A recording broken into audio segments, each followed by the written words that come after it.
আসন্ন দুর্গাপূজা উদযাপনে কোনো ধরনের হামলার হুমকি নেই বলে জানিয়েছেন স্বরাষ্ট্র উপদেষ্টা জাহাঙ্গীর আলম চৌধুরী।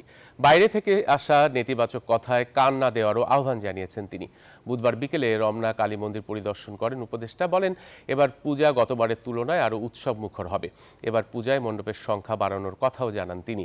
বলেন, সারা দেশে পূজা উদযাপনে বরাদ্দ বাড়িয়ে 5 কোটি টাকা করেছে সরকার। নিরাপত্তা নির্বিঘ্ন করতে একটি অ্যাপস চালু হয়েছে বলেও জানান তিনি।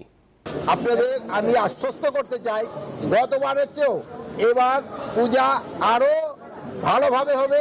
এটা খুব উৎসব মুখর হবে এবং সবাই এটার পবিত্রতা বজায় রাখবে। কোনো ধরনের কোনো হামলার কোনো হুমকি নাই, সব কিছু ভালোভাবে। আপনারা তো শুনছেন, আমাদের ভাই বোনেরা অলরেডি কিন্তু তারা বলছে। এখনো আপনারা বাইরের কোনো কথায় কান দিবেন না, আপনার বাইরের কথায় কোনো কান দিবেন না। এটা যেন ভালোভাবে হয়ে যায়, এটা আপনাদেরও কিন্তু সবাই সাহায্য সহযোগিতা দরকার। বান্ডেল থাকলে প্রতি সেনমানিতে টাকা বাঁচবে। বিকাশ সেনমানি বান্ডেল কিনে জিতুন প্রতি লেনদেনে।